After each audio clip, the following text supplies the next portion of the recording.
What's up, stream? AKA no one. But hey, guess what? We're just going to jump in. But today we're talking about college football and the greatest team ever, the Colorado Buffaloes. College foosball. You're really loud. Am I? You're going to have to easily talk today. Because I don't feel like reaching that far to adjust the volume on your volume. Or just talk further away. Yeah, I guess I could do that. There you Can go. we? That's clear. Okay, I'll just do that then. I was gonna say, can we turn me down just a tad? Because I think I was listening last time, and anytime I get a little bit excited and we'll talk real loud into the mic, it was a little. There bit, we go. It was a little bit rough. That's good. So I just need to talk closer, You just talk really deep. like this.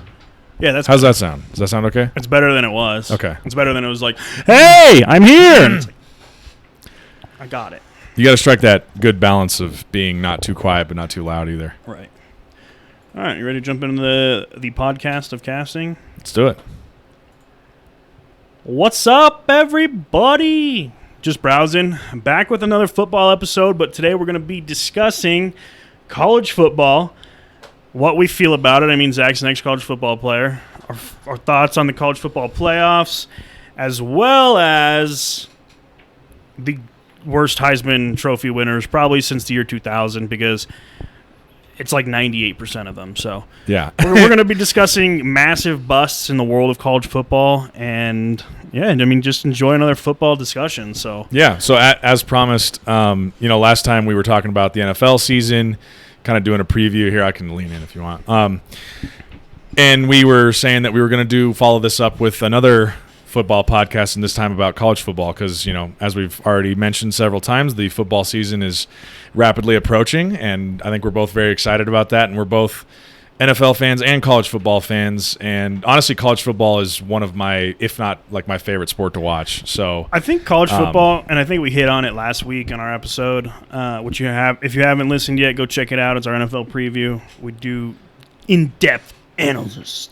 In my head, I was like thinking 3 sentences ahead. I pulled a Brandon there, In-depth analysis. Yeah. Matt does in-depth analysis, and then I was an analyst of that the sounds NFL good. Or that preseason. doesn't sound good.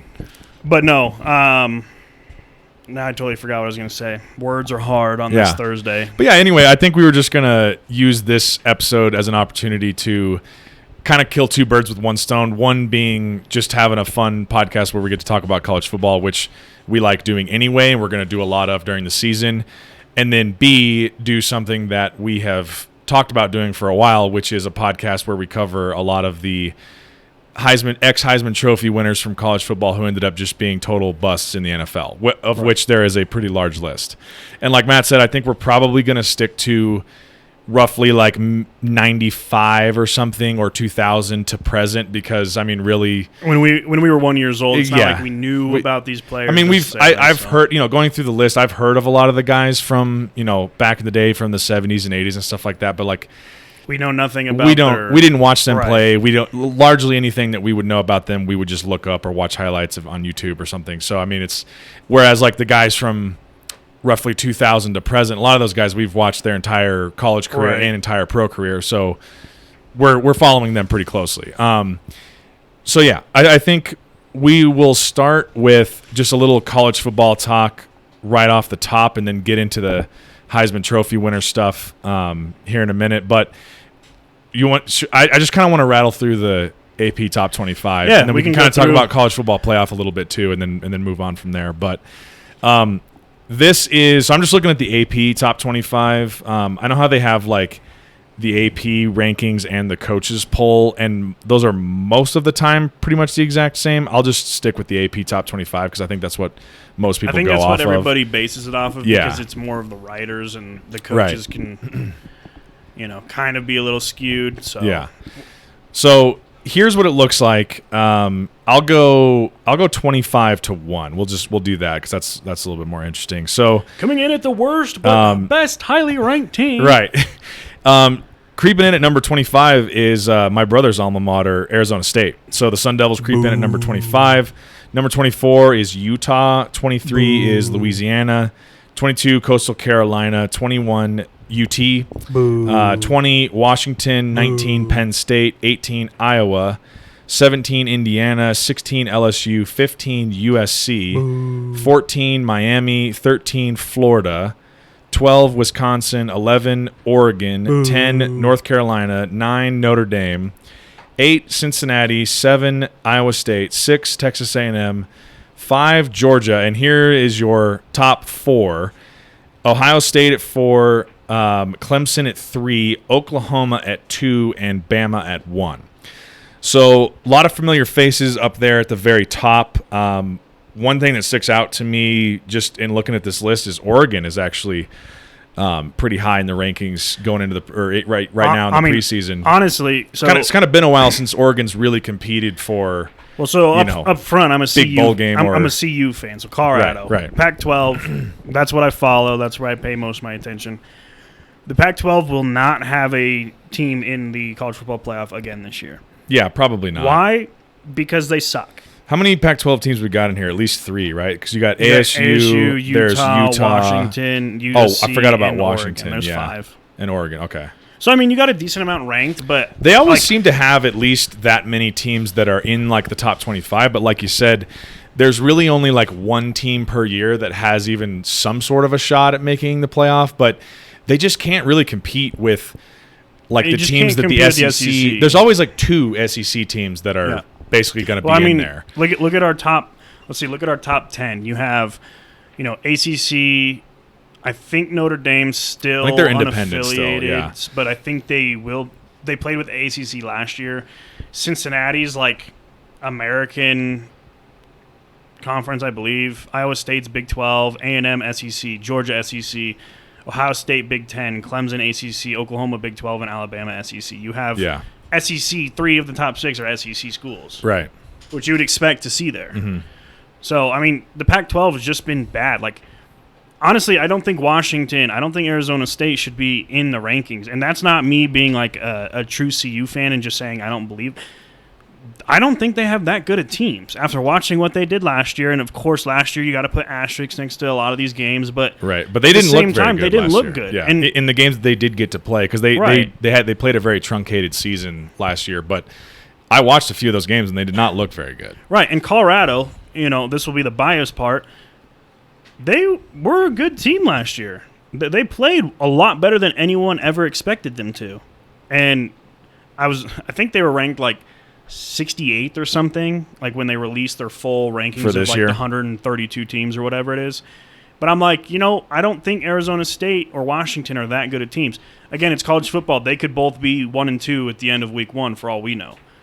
That's the exciting thing about college football compared to pros. You go to college, and unless it's Alabama versus West Texas A&M University of Jaguars or something where it's, So I was going to say that I thought I remembered ASU playing like 10 games last year, but not even close. They played 4 games last year. Because it's supposed to be just conference games. Yeah, and 2 of them got canceled. So their game against Cal and their game against CU got canceled. They played USC, lost, played UCLA, lost, and they beat Arizona 70-7, which is always good when they get to beat U of A. And Arizona sucks, too. Right. And then they beat Oregon State. So they were literally 2-2. I was going to say they were like 5-5, but I was totally misremembering. And I forgot how few games they really did get last year, but they just did not look very good in the games. Other than obviously the U of A game, but like you said, U of A was really bad last year. Yeah. So I'm very excited for. It doesn't seem like, of course, who knows? Obviously crossing your fingers, but it doesn't seem like COVID is really going to affect how many games teams get to play this year. It seems like we should get normal size or normal length seasons, but like I said, no one knows. Anything could happen, but hopefully we get full length seasons this year to where we can actually get an idea of like how good teams are. So I believe it is a rule this year that games will not be canceled. Games will be forfeit. Okay. So if you don't have enough players to, fill out your full team, you will forfeit that week. Interesting. Based on COVID. I'm looking at ASU's 2021 schedule, and they have 12 games slated. So yeah, everybody's supposed to have a full schedule, and it just if you don't have enough players to dress and make a full roster, you forfeit the game, and that's it. They were pretty much saying there's no arguments, nothing's going to come of it. You just forfeit the game and you move on. Yeah. So I'm fine with that in the terms because if you have a team that's doing everything right and everyone's maintaining their health, then they should not be punished with, because in college football, having 6 wins in a normal season qualifies you to be bowl eligible. Right. You get your bowl berth. So if 2 of the teams you're supposed to play have to cancel their game because of COVID and it wasn't your team's fault, you could get screwed out of 2 potential wins or losses. You can't say you would have won, but you had a chance. Now you don't even have a chance, so you have to win even more games percentage-wise than, before. So I agree with it. If another team can't compete, then they should have to forfeit. That should just kind of be a standard idea. Yeah. I mean, so it'll be interesting. I'm looking forward to the college football season. I don't really know any big name players. A lot of the quarterbacks are. I don't know if there's any big senior quarterbacks that came back or running back. Like, I really don't know any big name players. There's no Trevor Lawrence, Zach Wilsons. No Mac Jones. I was watching the Patriots preseason game the other day, and Mac Jones came in. The Patriots crowd was real fired up about it. So. I don't know. And they obviously, I think Bama lost a bunch of, like that Devonta Smith, the receiver who won the Heisman Trophy, is no longer in college. He's in the pros. So they lost like 4 receivers, I feel like, all in the first round. Yeah. Quarterback. It's kind of crazy each year. I mean, anyone who watches enough college football knows that pretty much every single year Bama is like the team to beat. And they always seem to have, even in the years where they don't win the college football national championship, they always seem to have like 10 or more players that are like really high profile players that immediately go to the NFL on both sides of the ball. Yeah, on both sides of the ball. So it's always really incredible. I mean, it's frustrating to watch because I am not a Bama fan. I think most people who are not explicitly Bama fans root against Bama actively. You got to admire it's how hard to cheer for a they're dynasty. Able to just replenish that each year, because any other school. Pick like a Oregon, for example. If Oregon had 12 guys who were NFL caliber who all left their team after 1 year, they're probably going to take a significant step backwards the next year. I mean, they're still going to be solid, but they're not going to be like competing for a national championship. Bama, it really doesn't matter. Each year, you look at the list of guys who leave and go get drafted, and you're like, holy shit, how are they going to replace that? But every single guy they have coming in behind those guys is just as good, basically. Right. Well, and like to touch on that, it's a different play style. Like, if you watch, if Alabama and Oregon played against each other, Alabama will be in a lot more pro set. They're going to be a heavier pro-style team than in Oregon. And Oregon's going to be a true, like, West Coast, spread the ball, like they were when Mariota was their quarterback.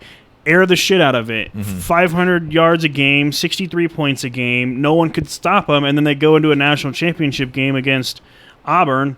And Auburn's like, guess what? We play real boy football down here, and you're not going to stop us on our offense, but we're going to stop you because we know how to play.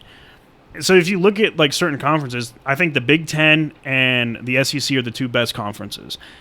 The Pac-12 and the Big 12 probably score the most points per game. And then the ACC has Florida State, Miami, and Clemson, and then that's it. So the ACC is kind of interesting because... And I guess North Carolina this year, they are number 10. So because in basketball, ACC is the conference to beat, right? Like they have all the best teams. But in football, it's really just a couple of teams, maybe 3 or 4 that are carrying the entire conference. The rest of them are like, it's good Division I football, but they're not going to be competing with anyone from outside of that conference, really. Whereas like Clemson, the last few years has been.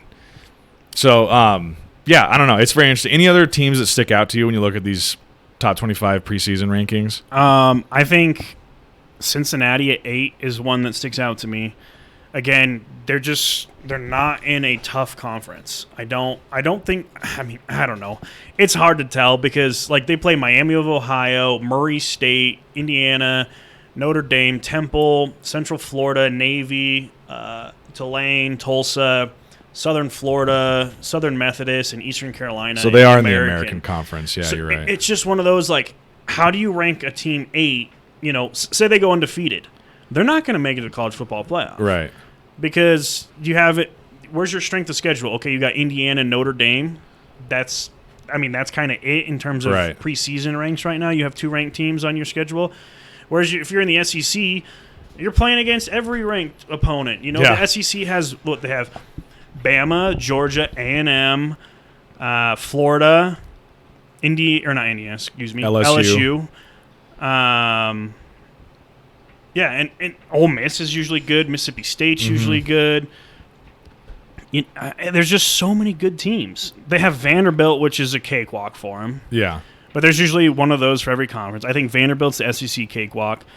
I think Purdue's the Big Ten cakewalk. And I think Oregon State or Arizona right now are the cakewalks in the Pac-12. It used to be CU.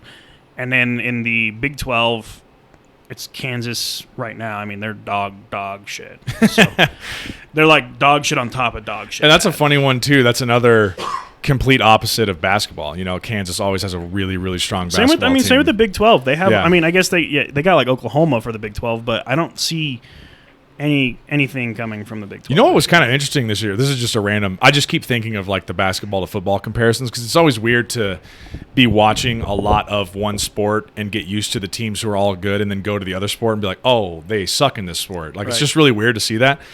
Speaking of really random schools that were really good this past season in basketball that I am not used to is Bama.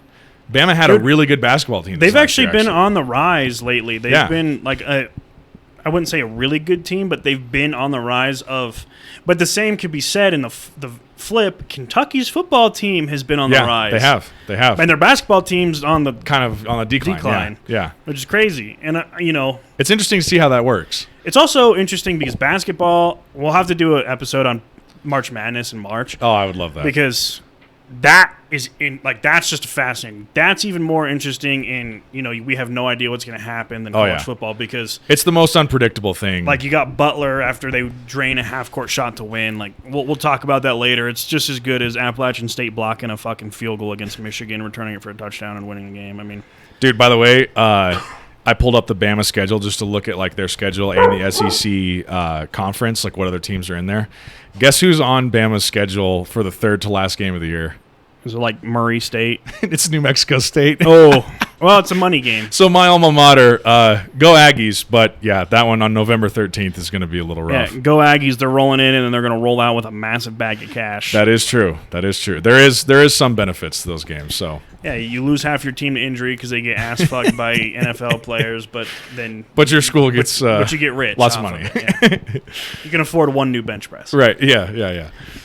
So, yeah, man, I'm excited. That's the AP Top 25. I'm excited for these games to kick off. College football always starts a little bit earlier than pro football. I think our first games will be... Week 1 is September 2nd, so not next week, but the week after. I was going to say, it's always like very end of August, but like right at the beginning of September. So it'll be like maybe a week or so before. So it's exactly NFL a week season, before the NFL kicks off. So it'll give us some, you'll get your football fix. We get the Citadel versus Coastal Carolina as the first game of the NFL, or the NFL college football season. So yeah, I'm excited, man. Fun games. I'm excited. Dude, I just love football. There's just nothing better. And like I said, I'm really looking forward to hopefully this year COVID doesn't affect things as much as it was last year because that really threw a wrench in so many sports last year. So if we can get a normal, hopefully, like I said, cross my fingers, uninterrupted college football season, it'll be just as exciting as it always has. I just think sports are boring without fans. And again, I'm not going to get into this whole COVID bullshit because it'll really derail this episode, but I'm just excited to have fans back. I'm excited to have both college and pro football and fantasy back. I want to have the 75,000, 85,000 fans back in these just roaring in these college football rivalry games. That's what makes it fun to watch on Saturdays. Yep. So yeah, hopefully that's what we get this year. But yeah, do you want to go segue into this? Let's do this Heisman thing. I think this is going to be a really interesting discussion. So. Again, for anyone who's been listening to this podcast for a while, we've been kind of mentioning this as an idea for something we wanted to do, and the timing just worked out really well to where we were doing the NFL podcast last week. Football season's coming up. We're getting all jazzed up about NFL football, fantasy football, all that kind of stuff, and we're like, you know what? Let's use the next episode to do a college football discussion and run through our Heisman Trophy idea.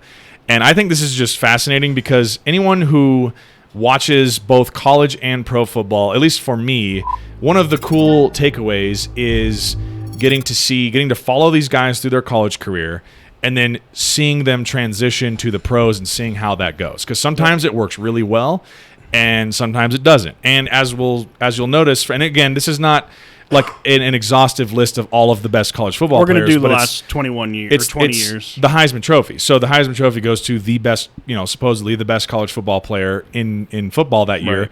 And as you'll hear as we go through this list, it's more often than not the guy who wins the Heisman Trophy does not make a big impact in the pros. And sometimes they are like a complete bust. Sometimes they're not a bust, but they're not necessarily like fulfilling the potential that people thought they had, which is they are still, who we thought they were. Which is still kind of shocking considering, how could you go from being the best player in college football to like not really making an impact in the pros? And I think a lot of again we talked about a little bit last time, right. and it's two completely different things. But you would think one would translate, but it actually doesn't necessarily. Right. One does not guarantee the other, kind of thing. Which year do you want to start with? Let's just start with 2000 because it'll be easy to do 20 years. Yeah. And these first ones will be pretty quick as I don't know like anything on them. So we have, Chris Weinke out of Florida State. He was a QB. I know absolutely nothing about him. So good for you for winning the Heisman and being absolute dog shit in the pros because I feel like I would have heard your name if I knew something. Same with our next one. In 2001, we had Eric Crouch out of Nebraska, who I believe got drafted by the Browns and was like a massive bust. And there was like, I think that's what really started the Browns quarterback issues in the NFL. Okay. If I remember that would correctly. make sense. Do you want me to look that up real quick while we're talking? Yeah, I'll just click on his name. It'll bring up who's drafted by. He was drafted with a 95th pick he was drafted to the Rams. So I was wrong. I think it was a Nebraska quarterback, though, that fucked everything up for the Browns. Hang on. I'm going to pull up QB or Cleveland Browns quarterback history. So bear with me for just a second. So we want to start with what? 01? Yeah. Tim Crouch. Sure enough. That's our guy, right? And it was Eric Crouch. Oh, Eric Crouch. So maybe they're related. That's why I got confused. It was a Crouch. But listen to this. Listen to all of the different these are different quarterbacks. Oh, I know. The Browns have had like since 01.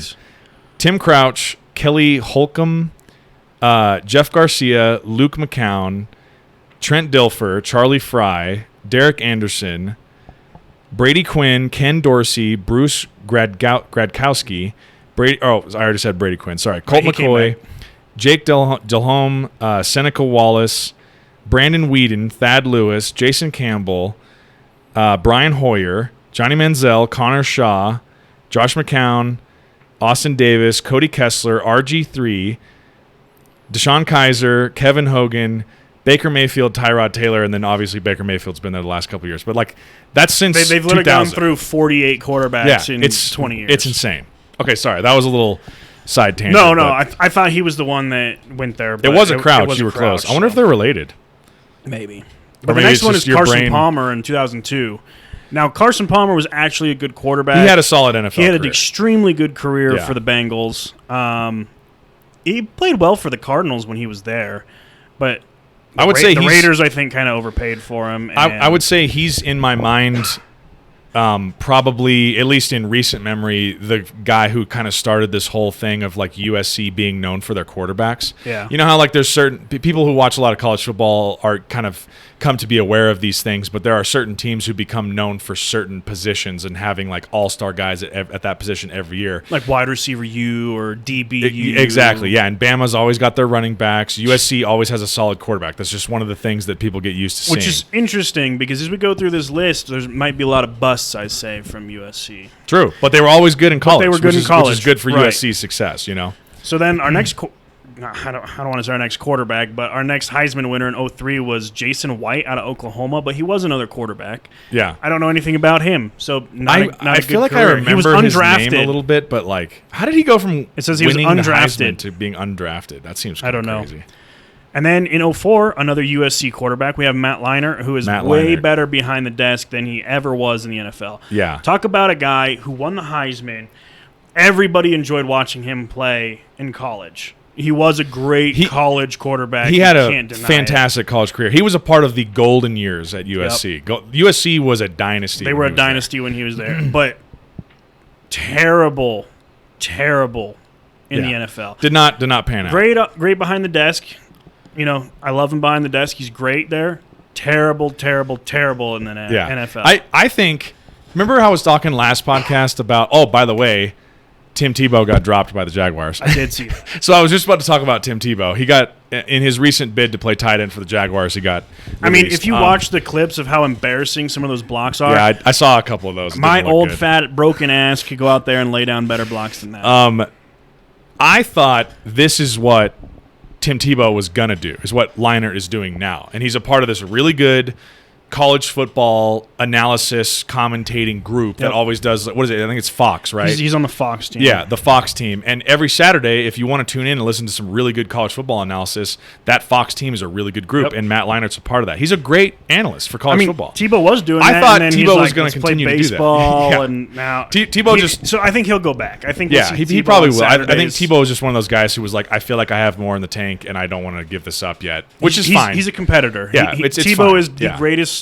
I will say this: out of anybody I've ever watched play sports that I don't personally know, I will say Tim Tebow is the greatest competitor out there. Why? He's Because this pretty guy much a has zero beast, quit. yeah. This guy's been told no 1,000 times and Yeah. still goes out and gives every single thing he has, whether he's good, bad, Jaguar bad, or Yeah. Florida Do you remember good. that? So- I don't remember. It was after a loss they had at Florida, and he came out and gave that epic press conference. Do you know what I'm talking about? Do you remember that one? Where I he's feel like I remember "You will it, never but- see a team play as hard as we're going to play. You will never Oh, see yeah, a yeah, player yeah. play as hard as I'm going to play." Like that whole thing.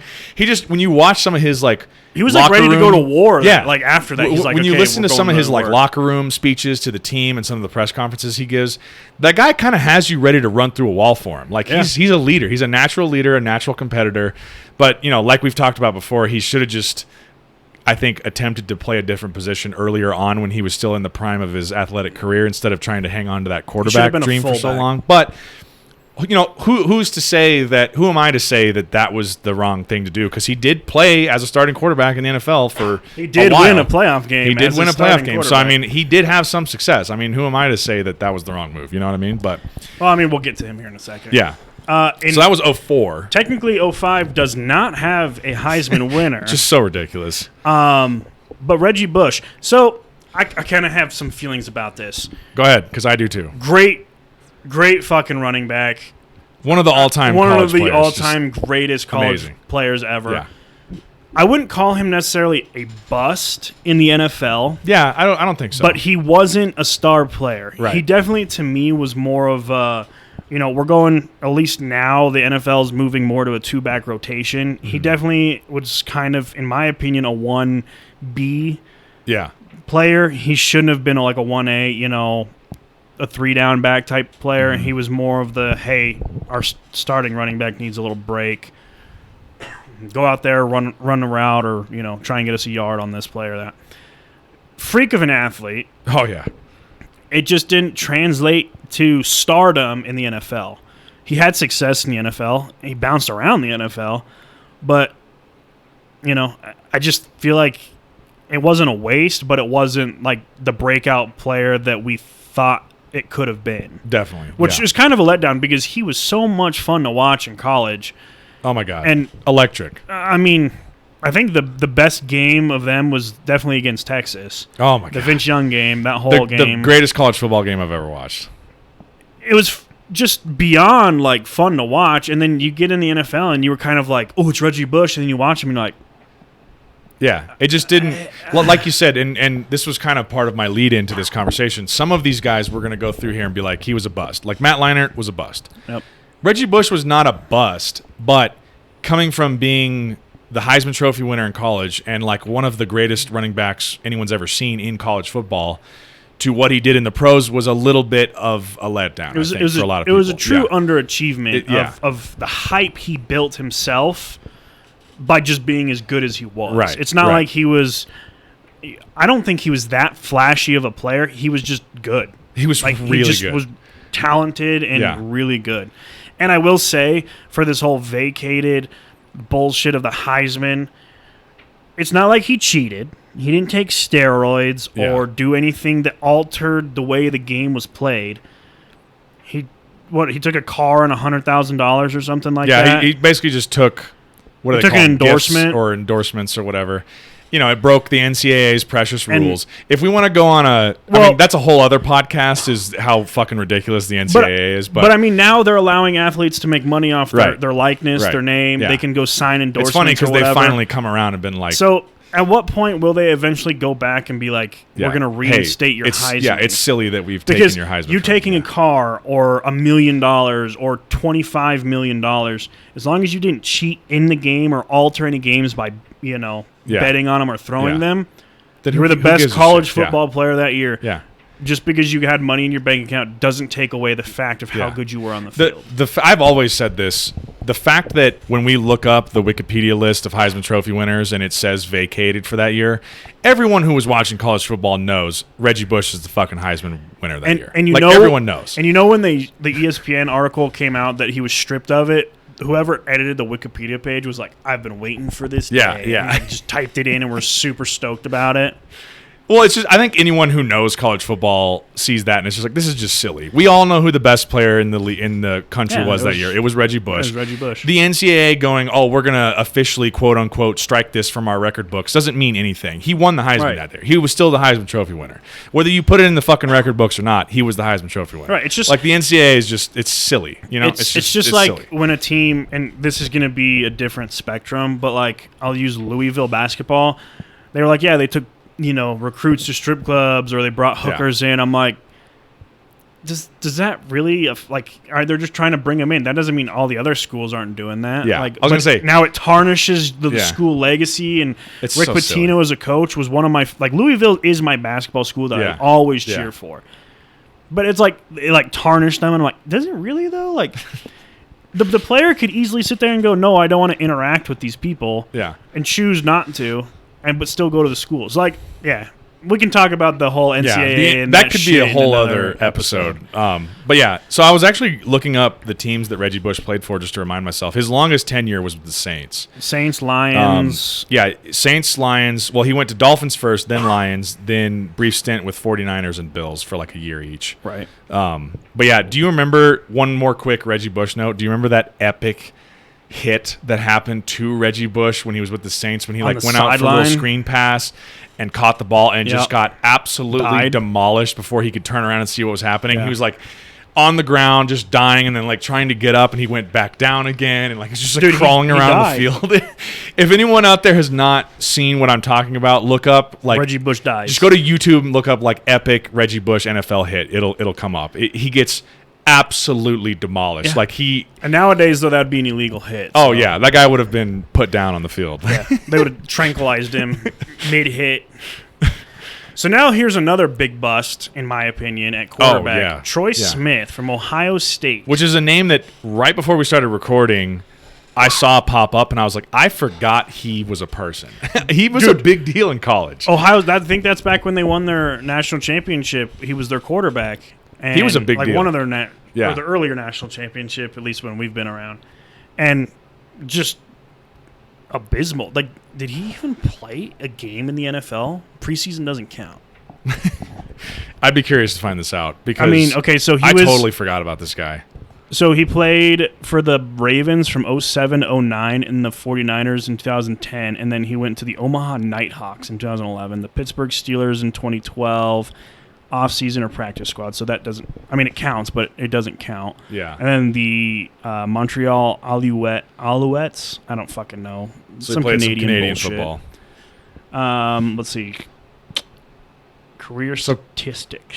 Kind of a Manziel-esque NFL career. So he played – Or professional career, I should say. Oh, so San Francisco, he played in 6 games, and he started all 6 with 1,100 yards, 5 touchdowns, 4 interceptions. And, yeah, I mean, yeah. Yep. Yeah, bust. Yep, words. Definitely bust. Troy Smith. Troy Smith. Wow. Well, following in, this will be a shorter discussion as we just talked about it, but Tim Tebow winning the Heisman in 2007 as a sophomore quarterback for Florida. Fucking beast. And he was also a finalist a couple other times, I think. This might overstep, but he might be the greatest college quarterback to ever play the game. I think you could definitely make the argument he had the greatest college football career ever. Yeah. I mean, You could easily make that argument. there was not one thing wrong with him, And then, again, coming to the NFL, I thought he could have been a good quarterback, and this is speaking as a Broncos fan. I was excited when they drafted him. I was disappointed when we let him go when we signed Peyton Manning because I thought he would be a perfect person to put behind Peyton Manning. Because if anybody out there is going to be willing to sit on the bench after being a starter and learn from, you can argue again, Peyton Manning could be the greatest quarterback ever. It would have been Tim Tebow. That dude would have leached on to Peyton Manning and learned every single thing. I would have loved to see what happened after that. As soon as Peyton retired, if we still had Tim Tebow as quarterback, I would have been very, very interested to see how he handled that and what became of it. Because the guy, he had talent. It just he lacked accuracy. His football IQ, I think, is through the roof, but he tried too hard sometimes. So give him a Peyton Manning to teach him. I think he could have been a good quarterback. So listen to this. College career for Tim Tebow. He played from 06 to 09. Passing as a quarterback, total in his career, 9,200 yards, 88 touchdowns, and only 16 interceptions. Rushing, 2,900 yards rushing and 57 touchdowns. Yeah. Pretty remarkable. Yeah. So, awards and honors. He was in 06, his freshman year. He was on the SEC all-freshman team. And then by 07, he starts just having, Heisman. all the fucking awards. Walter Camp Award finalist, Heisman Trophy winner, Sporting News Player of the Year, all this kind of shit. He won the Heisman Trophy in 07. He was a finalist in 08 and 09. So the dude won one Heisman Trophy and was a finalist. So in the top three, 2 other times. Top three his junior and senior year. Fucking remarkable, dude. And won 2 back-to-back and one back-to-back national championships. You could literally argue that's the greatest college football career ever. Yeah. Easily. Yeah, that's what I'm saying. saying. There's probably some other guys that are in the discussion, but that has to be in the discussion. And his skill set just didn't quite translate to NFL level. But again, my opinion stands is you keep him behind Peyton Manning, I wonder what would have happened. Next is actually a quarterback I thought had a lot of talent, even in the NFL, but the injury bug kind of caught him. Sam Bradford from Oklahoma. Sam Bradford had a really good college career at Oklahoma. Very good college career, and I thought he was a very good quarterback in the NFL, but he had some good years. He got hit by the injury bug, and then, he played on a St. Louis Rams team that was bad. Yeah. For the most part.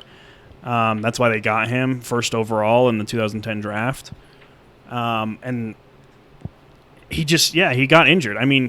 He was drafted in 2008, so this would be his 13th season in the NFL. That's not that's a great career, don't get me wrong, but for quarterbacks, that's not too long, So another quarterback that I thought, I don't think he's a bust. I think he's one of those we put into that category of he didn't live up to the expectations. Live up to the potential, but was not a bust. Somewhere in that gray area. He had he had a decent NFL career, if not for injury. You're right, yeah. And I think he'd still be playing if not for injury. I think you're probably right. Now we get into the school of running backs. Oh, yeah. Mark Ingram out of Alabama. 2009. I kind of have feelings about Mark Ingram in terms of... I don't know how I feel about Mark Ingram. Again, I'm going to go back to 1A, 1B type running backs, kind of like a Reggie Bush. I don't think Mark Ingram's an every down back. He's still playing. He's a good running back, don't get me wrong. But I don't think he's an every down running back. He's a hard-nosed, I'm going to get you that 1 to 3 yards, work hard, goal line running back that just never really... he had a lot of running back competition wherever he went in the NFL too, So he has been in the NFL, like you said, he's still playing. He's been in the NFL for 9 years. It looks like he has 7,300 yards rushing and 62 touchdowns. Right. So, that's almost, he's entering his 10th year, he's almost averaging, 850, 900 yards a year, give or take. I know he's been injured a couple of times. And he scores a lot. He gets in the end zone a lot of the time. So, but he's just not an every down. He's not like an Alvin Kamara who's going to catch the balls out of the backfield. If whatever team he's playing on is going to run. Speaking of Alvin Kamara, when the Saints wanted to throw the football to a running back, Alvin Kamara was in the game, not Mark Ingram.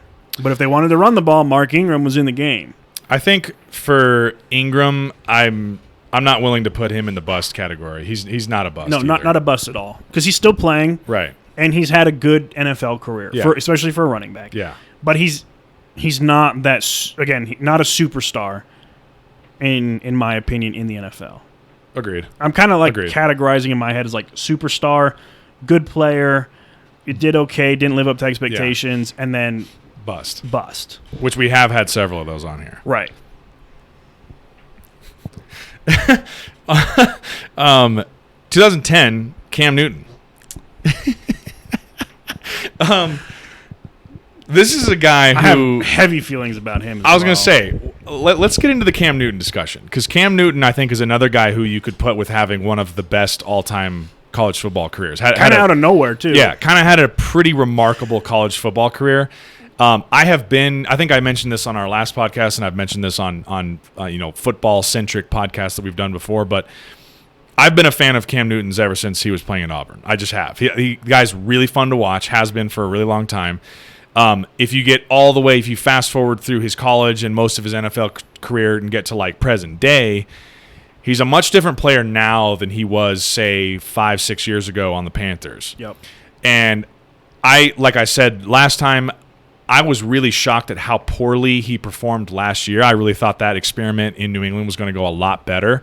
We'll see how it goes this year. He seems to be... I think Mac Jones is going to bump him out. Yeah, I don't know what's going to happen there. I really hope there's still like a Cam Newton redemption season in New England, but we'll see what goes on there. But his college football career was amazing. I mean, he won a Heisman Trophy, won a national championship. He was electric. And we're talking about a guy who's an MVP winner in the NFL, so you cannot put him in the bust category. He's had a pretty successful... Right. Very successful NFL career. Now, my feelings come from I'm not a big Cam Newton fan, and part of it starts with this, and I know there's probably going to be some haters with this comment out there, but there's also probably going to be a lot of people that agree with this. He's complaining about how he doesn't get the kind of protection that like a Tom Brady or a Peyton Manning got, right? In terms of from the referees, from hits. But at the same time, Cam Newton's a running quarterback. He's a mobile quarterback. The dude can run the ball, and he could run it well. And he wasn't afraid to lower his shoulder and, get that extra yard as a quarterback. Most quarterbacks slide or fall down or run out of bounds. So I lost respect for him when he was complaining about how people were hitting him. If I'm a defensive player and I see Cam Newton running to the out of bounds, I'm hitting him as hard as I can. Why? As long as he's in bounds and I can hit him, that's a free hit on the quarterback. You're a football player. Man up. Either get out of bounds, give yourself up and slide, or brace for impact. I don't get why he was complaining about this protection from the referees. It's like, dude, you're mobile. Tom Brady's not going to be a mobile quarterback. Yeah, he seemed to... You also haven't necessarily earned the respect of He seemed the NFL, to never grasp the fact that when he ran like he did, he should be getting out of bounds or sliding more. Right, and he would give up early, and people would be like, he's still in bounds, I can hit him. Yeah, he would be running and be kind of slowing down or pulling up, but not sliding or getting out of bounds, and then get hit hard. And consequently, he got injured a lot, and that has really affected his longevity in the NFL. The last 2 or 3 seasons, he's been very injury plagued. Yeah, well, and to my next talking point, I was very happy about this, but in Super Bowl 50, Vaughn knocks the ball out from behind him. This is, I think, third or fourth quarter. Still a very close game because that game the whole time was close. Mm-hmm. The ball's on the ground, and you can go watch this because everybody in the sports world shit on him for it. He acts like he's going to dive on the ball and then pulls up, waits for everyone else to fall on it, and then kind of falls down. I think I do remember seeing that, and I'm sitting there going, this is the biggest game of your life.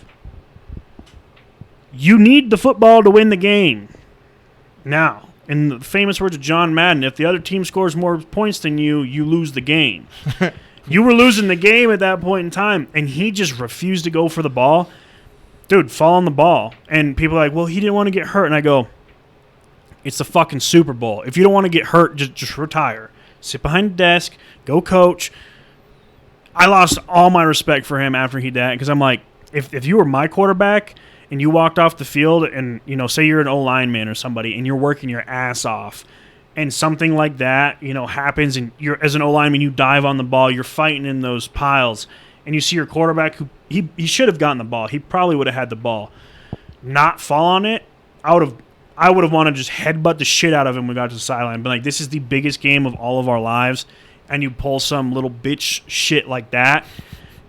I'm not saying it cost him the Super Bowl, but the Broncos scored our touchdown off of that turnover. So it didn't look great. I didn't help him. I remember seeing that.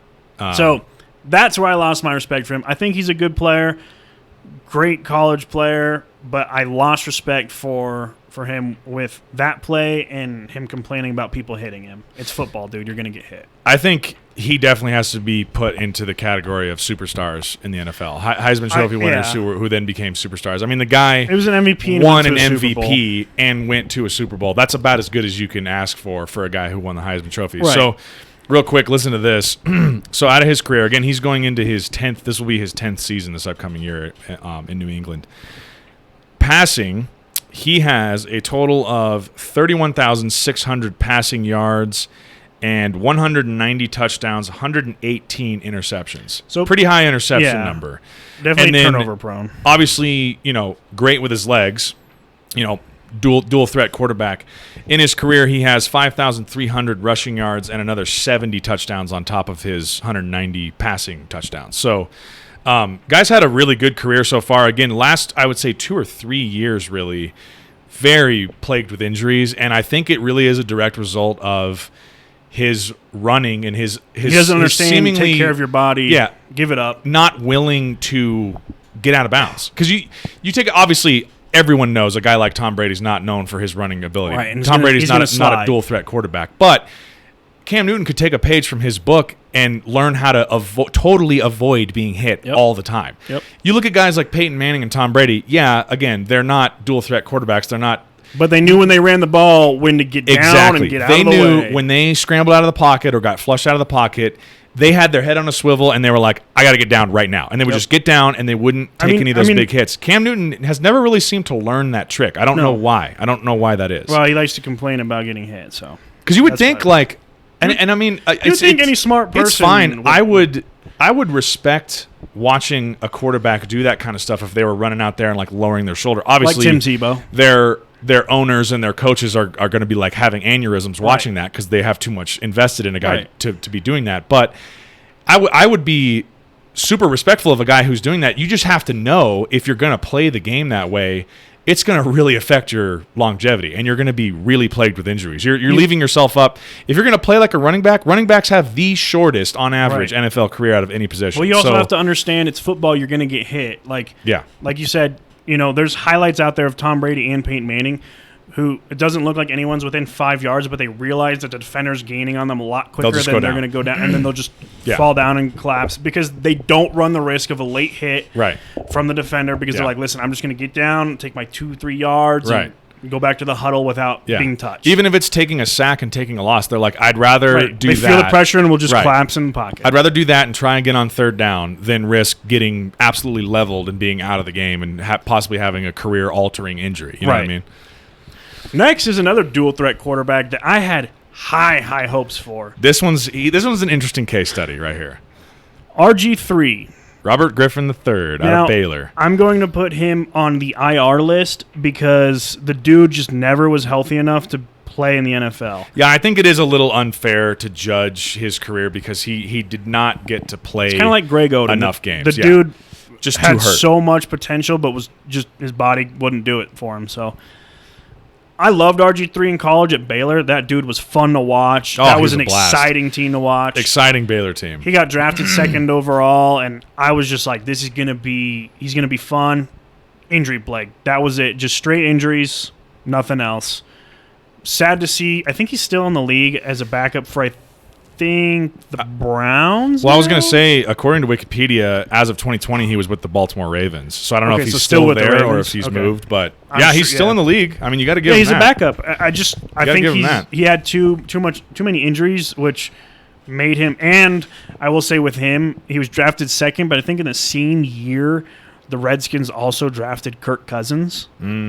So they drafted 2 quarterbacks, and then RG3 gets hurt. Kirk Cousins comes in, and I think Kirk Cousins has had a pretty successful career. Yeah. So RG3 came back from injury, but they're like, we got a decent quarterback. So he kind of got screwed, but I think I'm going to put him on my IR list just because injuries really derailed his career. It's a little bit of like a NA if you're trying to determine the worth of his career, because like you said, he's like a Greg Oden. He's still in the league, but it's too injury prone. Not like he had time to blossom. Really, he was just hurt. So, but a hell of a college career. I mean, you can take again. It's kind of nice sometimes to separate the two and go. Yeah, this guy didn't really pan out in the pros, but you can go back and watch college highlights and be like, man, this guy was a fucking beast. He also seems like a really good dude. Yeah, he does. He seems like a super nice guy. One of those really nice guys you want to go, like a Tim Tebow type guy. He'll just talk to you. He seems very genuine. He seems like a genuine person, yeah. Now this one. This is an interesting one. Maybe the most interesting one on this whole list. Johnny Manziel. Mr. Football himself. 2012. Texas A&M. As a freshman. Won a Heisman as a freshman. I didn't realize he was a freshman. Holy shit. Absolutely despise the guy. 1, I hate Texas A&M. 2, this guy he's a really annoying personality. Well, 1, he had always was. He had all the talent you needed. Yeah. Right? Yeah. But his ego was like as big as it can possibly get. It was past Pluto on its way to another galaxy because he thought he was the world. And man, he let his ego get in the way, and then it just seemed like he didn't care. And him not caring made him seem like he was a real shit football player. Yeah. I think Manziel is the most interesting one on this list because, going from winning a Heisman Trophy as a freshman, he beat an insanely good Bama team that year. Or was it that year or was it like the next year? I don't know when he beat that Bama team. It was one of the years he came in and, he had like an 812-yard scramble. And this insane game against Bama, beats an insanely good Bama team, has this really remarkable college career and literally could not, maybe the most talked about athlete outside of like, because anyone who watches SportsCenter or any of the sports talk shows, there'll be some athletes where SportsCenter will just latch on, like the sports media will just latch on to this one person. That's all you fucking hear about. I think Manziel, Tebow, and Jeremy Lin were like 3 of the names that I can think of that were like everywhere. That's all anyone talked about for so long. And Manziel, obviously Jeremy Lin was more of like a very brief thing, and then he kind of faded out. Tebow and Manziel, man, oh my God, they were like the sports media fucking loved those guys. He's still making headlines. Still making headlines. He just came back and was playing in the Canadian Football League, but then sucked up there, trying to make his football comeback, and then I think he appeared in like the AFL or whatever.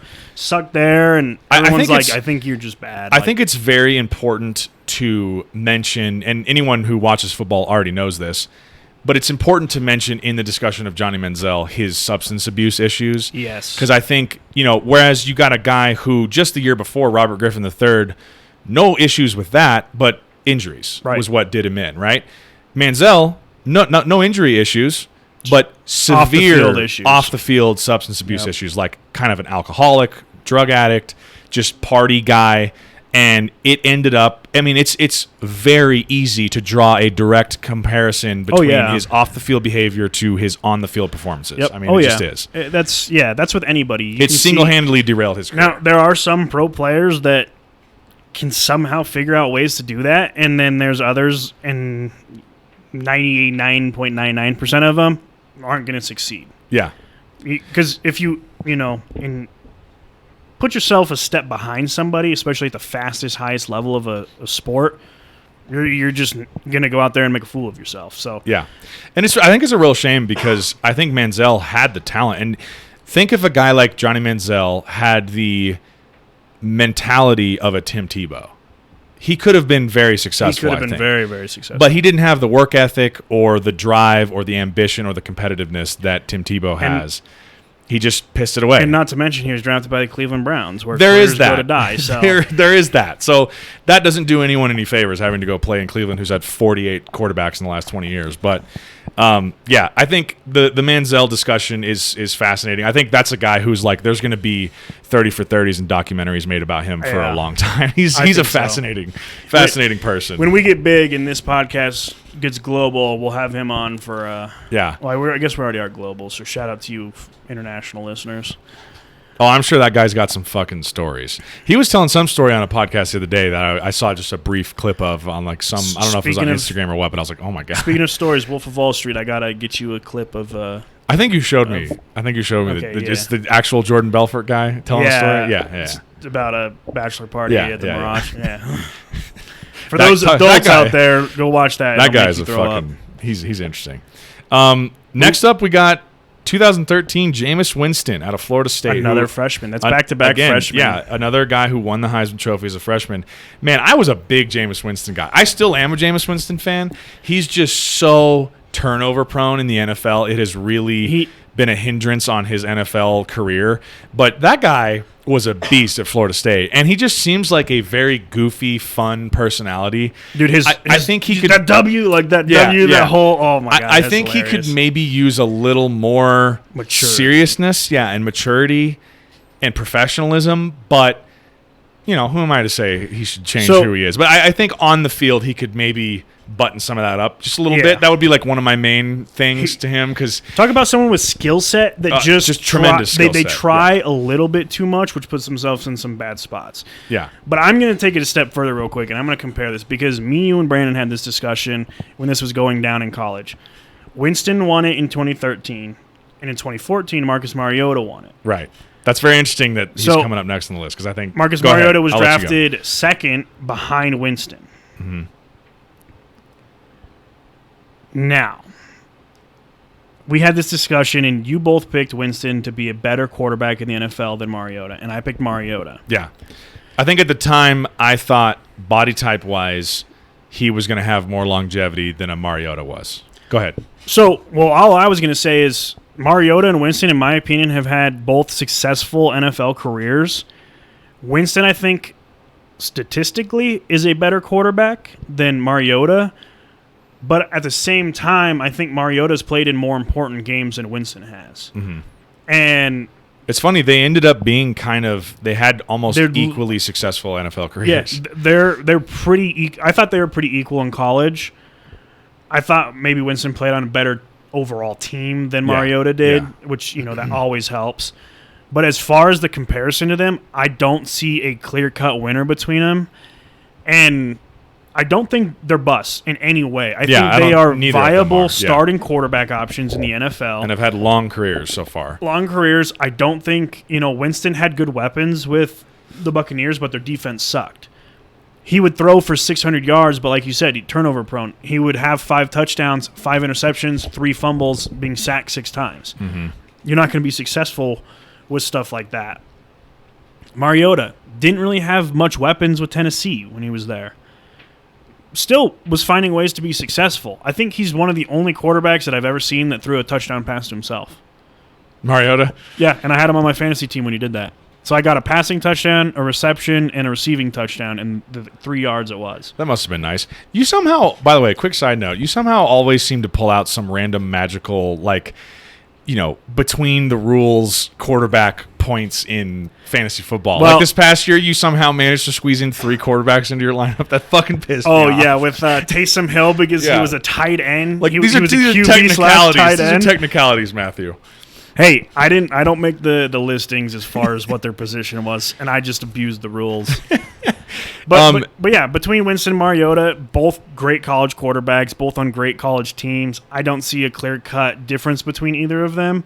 And I think they're both. I think Winston might have a successful career with the Saints now. Right? Yeah, we'll see. We'll see. Let me touch on this real quick, because just to provide some statistical context around this discussion, because Matt and I have looked this up before, because it's really not just our observations saying that they've had equally successful NFL careers. They really have, statistics wise, had very similar careers. So Jameis Winston, and I'm going to touch on his turnovers here in a second, because his turnovers are what has really... I think we talked about this and we laughed really hard. Provided a hindrance on his NFL career. But so far in the NFL, so he was his first year was 2015.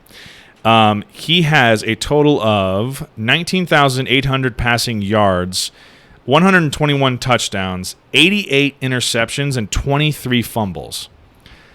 That's bad for the fucking. Although it's better for the fucking than, turnovers. Who's the other quarterback that we said was pretty good?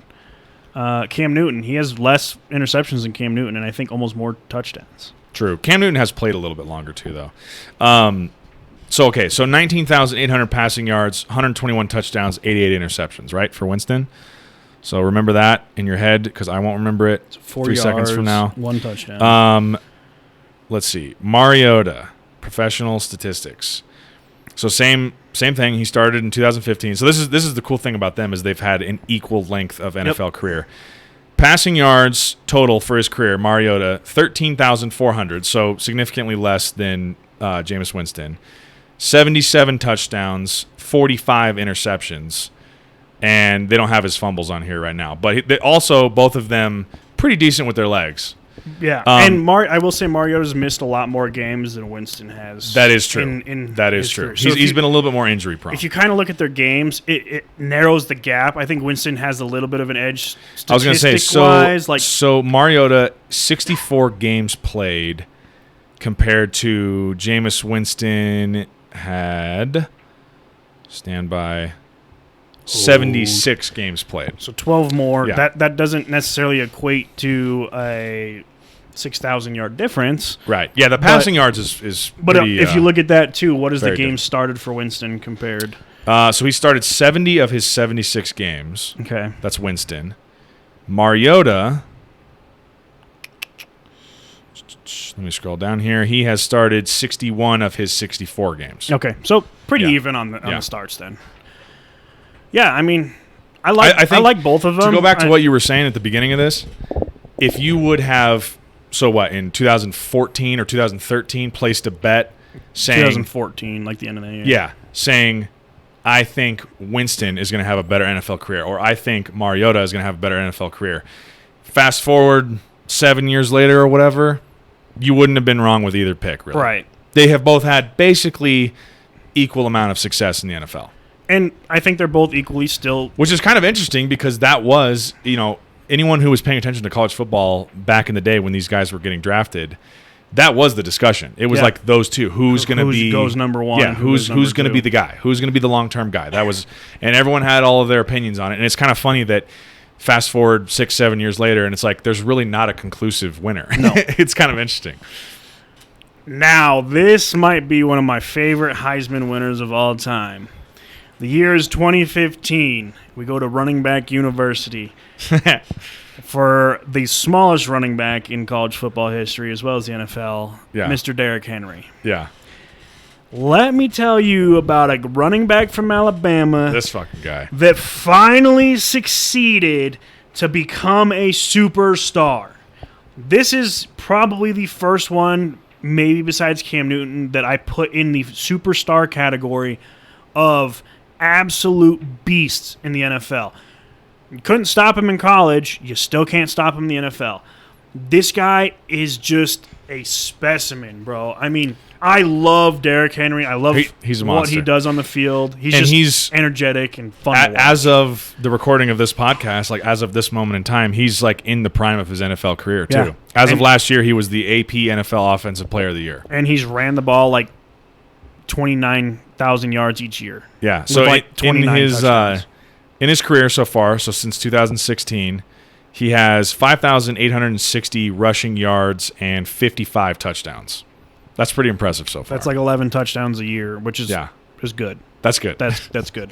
Yeah. And I'm not going to lie. And his high was this past year. So 2019, 16 touchdowns. 2020, 17 touchdowns. I was going to say the beginning of his career was a little slow, but since then he's really picked up. Because I'm not going to lie, at the beginning of his career, I thought, oh, here we go, Eddie Lacy 2.0, big, really talented college running back, comes to the NFL and just not very good.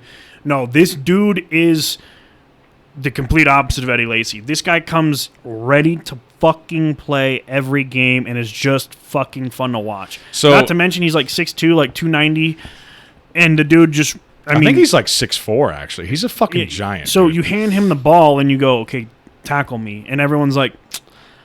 The end zone's about 90 yards that way. I'll just chase you. And he's like, he has "All right, had let's some go." of the.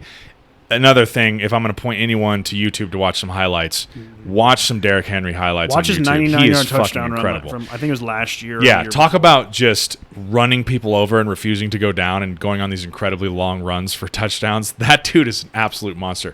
Total workhorse for an NFL fantasy or a fantasy football league running back. If anyone else is But then out there he has looking those for plays running where backs, but he'll get the ball in the backfield, and then he just gets hit immediately. And it's Mm-hmm. like, damn. Now he So- lost 4 yards from his 200 this game. what you were saying where his career started off a little slow. So, I'm looking at the Wikipedia breakdown here. In 2016 and 2017, his first 2 years in the league, he only started 2 games out of the 15 or 16 games that he played, right? So you got he goes 490 yards in 2016 with 5 touchdowns. 2017, 744 yards, 5 touchdowns. By 2018, he's starting 12 games, rushes for 1,059 yards, 12 touchdowns. 2019, starts all 15 games, 1,540 rushing yards, 16 touchdowns. And then this last year started 16 games, 2,027 rushing yards, 17 touchdowns. Dude should have been the MVP. Guy's getting better and better. Dude should have been the MVP. I think he's in a really, really good system there in Tennessee, too. Tennessee's been fucking I like pretty scrappy Tennessee. the last couple of years, man. And They've I been think solid. the addition of Tannehill makes them a better football. And they got Julio Jones. Dude, Tennessee could be a dark horse. Maybe I should have made them my dark horse pick instead of the Bills. And they've been really good the last couple of years, too. NFL episode 2.0. Hey, we can always do another one. No. All right. Leading into 2016, so Derrick Henry, I would definitely put as Superstar. former Heisman Trophy winner who's now a superstar. Yep. And he's only been in the league for 5 years. Right.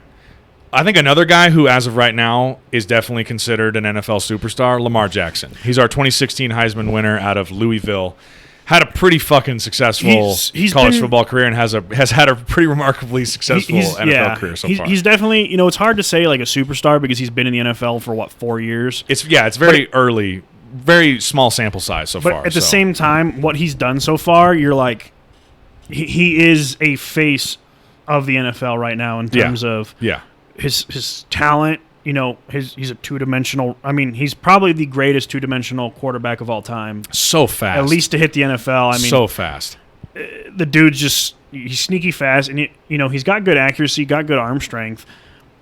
He just runs too much, I think. And the thing with him to make him a true superstar is going to be, can he stay healthy because he doesn't take the Cam Newton route on taking unnecessary hits. Mm-hmm. Don't get the extra 5 yards if you can't, do it without being, I guess, if you can do it without being hit, get them. But if you can't, take the slide, take what you can get without being hurt because, a leg injury or something to him, that could derail his whole career. Yeah. So I'm very, very excited to see him blossom through his NFL career because so far, like I said, small sample size so far, but what we've seen has been really impressive. So check this out. I think he becomes a pocket passer with his leg skill. He's going to be unstoppable. He's very dangerous when he gets out of the pocket because you're like, is he going to run? So as a defensive player, you got to kind of approach. He might run, but at the same time, you got to be like, I got to guard, my man and make sure he doesn't throw the ball. So if he becomes a pocket passer and he forces defenses to play the pass more and then can find ways out, yeah, even crazier. This guy is insanely talented. So check this out. This is just some notable things that I'm looking at on the Wikipedia right now for Lamar Jackson. So I think he already, again, small sample size, but already I think has firmly cemented himself as a former Heisman guy who is a bona fide superstar in the NFL. He's a quarterback everyone talks about in a good way. And already an MVP winner. Yep. So another guy like Cam Newton who's won an MVP. I think the only thing holding Lamar Jackson back so far in his NFL career is his postseason success so far, or lack of success, right. I guess I should say. His 2019 year is pretty remarkable. Listen to this. He had 3,127 passing yards, 36 touchdowns to only 6 interceptions, and ran for an NFL record 1,206 yards and 7 touchdowns that year. I think that year, and what year was that, 2019? 2019. I think That is a remarkably good season. right. I think that year in the NFL, he was like 4th on the rushing stats. He might have been, yeah. It says it's an NFL record. The rushing attempts and rushing yards is an all-time NFL record for quarterback. So he was, let's see if it'll show it. You said how many yards? 1,000? 1,206. He was 6th on the list. That's crazy. Behind Derrick Henry, Nick Chubb, Christian McCaffrey, Ezekiel Elliott, and Chris Carson. He was 6th. That is crazy. So far in his career, and again, three years, so very small sample size, 7,085 passing yards, 68 touchdowns to only 18 interceptions. He's got 2,900 rushing yards and another 19 touchdowns. The dude is a fucking all-star. He's a weapon. He's a weapon. You gotta put your game plan as a defense around him. Yeah. You don't really got to worry about his receivers. That's one thing I will say. He doesn't necessarily – I mean, they might have some better receivers now, but he's never really had a super strong receiving core to where it's like the dude's got weapons. Because, you put weapons around him, you really force defenses to go with them, and then it just opens the field up even that much more. Yeah. I'm so excited to see how his I hope he stays healthy. I'm a big Lamar Jackson fan. He's fun to watch. And it just becomes one of those, stay healthy so we can watch you continue to grow and play at a high level for at least another 5 to 10 years. Yeah. Before you slow it down a little bit. Yeah. I'm definitely hoping he has a very long, successful career. And I'm hoping that guy wins a Super Bowl at some point, too. Maybe. We got to hope for the Broncos to win every Super Bowl from here until eternity. Right. Which could happen. Okay. So following up Lamar Jackson, who, obviously everything we just said, tremendous player. 2017's Heisman Trophy winner is a Baker Cleveland Mayfield. Browns quarterback. Baker Mayfield out of Oklahoma. Where to start the Baker Mayfield discussion? I'm going to start with he's not a superstar yet. No. And I don't think he's really there. I think he's solid so far. He's a Jameis Winston 2.0 in my opinion. You think so? The dude's got a lot of skills, and there's like games where he flashes 350 to 400 yards and 5 touchdowns. No interceptions, and then there's games where he flashes like 1 of 14 with 3 interceptions and like 7 yards. And I'm like, dude, what like with Jarvis Landry, Odell Beckham, Njoku, they had what was their other tight end that they have now that's like super good? Like he had so many good weapons. They have Nick Chubb, they've got who's their other running back? They have like 2 really good running backs. I know. I'm blanking on all the names. Kareem Hunt. Yeah. You have all these good weapons. Your defense is stacked. Like we talked about last week. On paper, this team could arguably be the best team in the NFL. Just sucks. Like you have all the stuff to succeed. Why don't you? And I think he's kind of a mix of Jameis Winston and Johnny Manziel. He's got the attitude of a Johnny Manziel, but on a lot calmer level. Yeah. He definitely takes this serious, but he's got issues like Jameis Winston did. So I think that's a very apt description. I think, like you said, he's got a big head, very cocky, but also more professional and more business oriented. Like when it comes down to it, like let's get down to business type than Manziel was. But turnover issues like Jameis Winston. I don't know, man. The jury is really still out on Baker Mayfield. I mean, think we are getting into where like it's he's been there for 3 years. He was the Heisman winner in 2017. So yeah, I mean, now we're gonna get into people where it's gonna be more future projections in terms of. I don't see him being a superstar. I don't see him winning a Super Bowl with the Browns.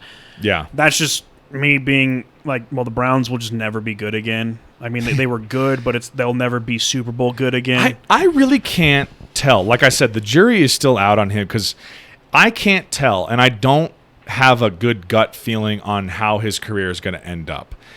I want to say he has all of the tools available to have a successful career, but there's part of me that is like, I think we've seen this before, and it was Johnny Manziel a few years ago. I think if he can... And I'm not saying this in a bad way because, again, he's way different than Johnny Manziel in terms of where his mental game is. Right. But if he can kind of calm his ego down a little bit and be like, okay, I haven't done anything to show that I am a superstar yet. Right. And go, I need to do this not only for myself but my team.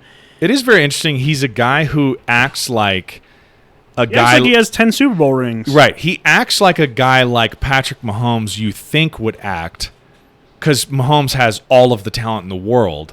But he doesn't have that kind of talent. Humble. It's very strange. You know what I mean? Like Baker Mayfield acts like he is the greatest quarterback in the NFL, but he's not. you know what I mean? Like there are several guys that I would pick before I would pick Baker Mayfield. You know what? Not to say he's bad. Speaking of that, we need to do biggest draft slides. Okay. So like we could do the last 20 years and just be like, this player should have never been drafted behind these players. Because, like, one example is Josh Rosen was, like, the 10th overall pick. Yeah. He's He's a Total- free agent right now. total He was washout, just yeah. cut by the Yeah. 40. I think it was the 49ers. I think you're right. He was just cut, and no one's picked him up. He cleared Yeah. waivers, and I'm like, And that guy was a like superstar. He was big name. he was huge in Yeah. college for California. Yeah. But like Aaron Rodgers, so many teams pass on him. Patrick Mahomes, so many teams pass Yeah. on him. Deshaun Watson, like we need to do an episode like that That'd be eventually interesting. because it would be really interesting to see like Baker Mayfield beat out, and this is not true, but Baker Mayfield beats out Patrick Mahomes for Heisman. Although it might have been true. Interesting. Is that what happened that year? I don't know. We're gonna find out. Baker Mayfield, yeah, he's a. Baker. I don't know. Baker. I have lots of Mayfield. thoughts on him, but lots of like mixed emotions. You know what I mean? I don't know if I want to be a fan of his or if I don't. If I want to hate him, you know what I mean? Like Johnny Manziel was a clear cut. Like I don't like this guy. Like I just don't fucking like him. But Baker Mayfield is like I want to like him, but his attitude pisses me off. He's a guy that like if I would have played against him in my young sports life in Little League or whatever, I would have been like, Good fuck that headbutt. guy. I hate Yeah, that guy. yeah, fuck him. He's good, but I fucking don't like that guy for whatever reason, Okay, so no, Mahomes was drafted the year before. Okay. But to touch on that, Mitchell Trubisky was drafted second overall that year. And yeah, Mahomes was drafted 10th. So. And Deshaun Watson was drafted 12th. Wow. Imagine being the Bears going, yeah, we're going to trade everything we have for Mitchell Trubisky. What an interesting guy. But What is it with the Bears ending up with quarterbacks who seem like they don't give a shit about playing football? well, Doesn't the Jay Trubisky Cutler have that trade- same? Well, but he's like- not with them anymore. He's with the Bills now. I know, but like when he was there, he kind of had that same like Jay Cutler vibe of like, yeah, I kind of I'm making money. Yeah, I don't really care if we win or lose. I just don't think he was as talented as they thought he was. I Yeah, think they sold agreed. their franchise for Yeah. nothing. Yeah, But speaking of nothing, the Cardinals kind of went from nothing to then drafting Kyler Murray and being thrusted right back into, hey, you're a good team now. yeah. So that's our next guy. Is 2018 Kyler Murray won the Heisman as a junior from Oklahoma. So back-to-back Heisman Trophy winning quarterbacks from the University of Oklahoma. Isn't that crazy, though, that well, he didn't necessarily but both of those guys transferred from other schools. Yeah. I wonder, did Sam Bradford back in the day transfer from another school? I don't to think so. Oklahoma, or I was he think an Bradford OU was guy a the whole way? straight OU Okay. guy. Yeah, so that's another example of like they're not quite USC, but Oklahoma's got a very strong pedigree of like Dude, quarterbacks that have been really good. Back in like the Big 12 days, that Oklahoma, Texas, Yeah. even Colorado, Nebraska, those four teams were like really the good. powerhouses. And I mean, yeah, there was like Notre Dame's and Miami and USC's, but like I remember UT and Oklahoma being top 5, top 3 teams Oh, yeah. every year. Adrian Peterson on Oklahoma. Like, Yeah. whew, It was kind of like that stacked teams. early to mid 2000s range where Oh, yeah. all those teams were just like dominating. Yeah, that was an exciting time to watch college football. And their Oklahoma teams were good, but they weren't SEC good enough to to go in and throw in the college football wins. But Kyler Murray, again, future projections, I'm going to put him with Lamar Jackson. If he can stay healthy, which he's kind of been injured a little bit, but not terrible, I think he's going to blossom. I'm not going to – okay, I'm going to make a bold prediction. He will have a more successful career than Lamar Jackson, in my opinion, overall. I'm not willing to agree with you I on will that say one. Kyler Murray will be a better quarterback than Lamar Jackson. So let's do this right now. Since we were talking about, what was it, 7 years Winston ago, the and discussion Mariota, was Marcus Mariota, Jameis Winston. Let's make the discussion now, Kyler Murray versus Lamar Jackson. I'm putting my money on Lamar Jackson. And I will put mine on Kyler Murray. All right. We will circle back to this in 7 years. Yes, we will. and see what it looks like. How ironic. Back in 2001 when we discussed this, you're like, dude, you're like still like 32. Yeah, like why do you sound so old? My back. How ironic is it going to be if it ends up being the exact same situation where they have like an equally successful career? Like if we look at the stats and like they're the same. If we're They're a the big same podcast by then player. and they like come back and listen to us, they're gonna be like, every quarterback out there is gonna be like, please do not discuss us on the next episode. Don't We're gonna do be a like, comparison. on today's episode, and then we'll just be removed off all platforms because they paid millions to have us removed. Quick little sidebar. Kyler Murray is a Lamar Jackson level athlete. This is one of the teams that Sam has ended up on in the past couple of years in this kind of whirlwind of an NFL experience he's having. But when he was at Arizona, when Kyler Murray first got there, we were asking Sam about Kyler Murray, and he's like, he's a freak athlete. freak athlete. I've heard he's a freak athlete, but then I've also heard he'll stay up till like 5 a.m. playing video games, streaming, which being someone that I've heard those stories follows as well. Yeah. video games in the streaming world, he's partnered with FaZe Clan, which is like one of the biggest, if not the biggest, esports organizations out there. LeBron James' son is partnered with them. Like Sports Illustrated just did this big article on like all of them and like integrating sports and video games together and all this stuff. And I mean, going back to sports, I think he's gonna be better than Lamar Jackson. I think he probably needs to clean up a little bit. If that is true and he's staying up that late during the season, he probably needs to clean that up a little bit. Yeah, that's not good. But yeah, I'm gonna stick with my gut on this. I think Kyler Murray will be a better quarterback than Lamar Jackson. I'm glad that we've touched on this tonight because now that's going to be like what I pay attention to. We're going to follow. We'll follow that this season. Yeah, we'll Kyler Murray will be better this season than Lamar Jackson. You think so? Yeah. Okay, we'll see. You draft Lamar Jackson, I'll draft Kyler Murray. Okay. I'm not going to get Kyler Murray. Let's be real. I'm going to draft Drew Brees because he's retired and I can finally have him on my team again. Neither of us are going to get those two quarterbacks. I bet $100 on it. Our next guy in 2019, so we're getting to very, very recent Heisman Trophy winners. Our guy Joe Burrow from LSU, who won it as a senior and he's going to be better than Tom Brady.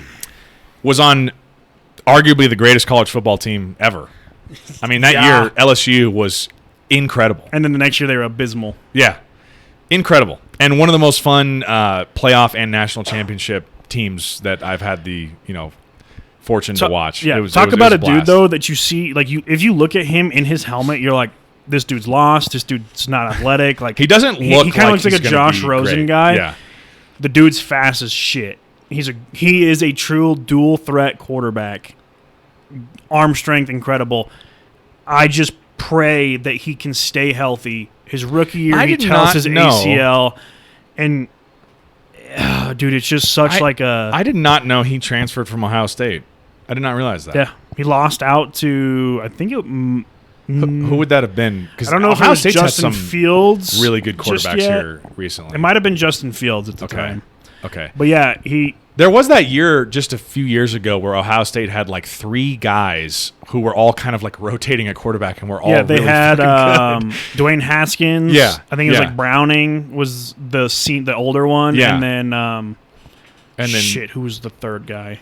We need to find that out because there was literally like 3 guys that year because I kept going, oh shit, so and so went down, Ohio State's fucked, and then their next guy would come in, I'm like, oh, he's amazing. And they were always like, every time they came in, they were freshmen. They're like, oh, dude, Ohio State's new freshman quarterback. Really quick to just touch on how great Joe Burrow was, especially like his last year. I mean, he was really good in 2018, but in 2019, his Heisman Trophy winning campaign in college, dude goes for 5,671 passing yards, 60 touchdowns to only 6 interceptions.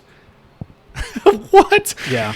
Just you unbelievable. You could say he had arguably the greatest single season in college football history. Yeah. For a quarterback. And like I said, a part of arguably the best college football team ever.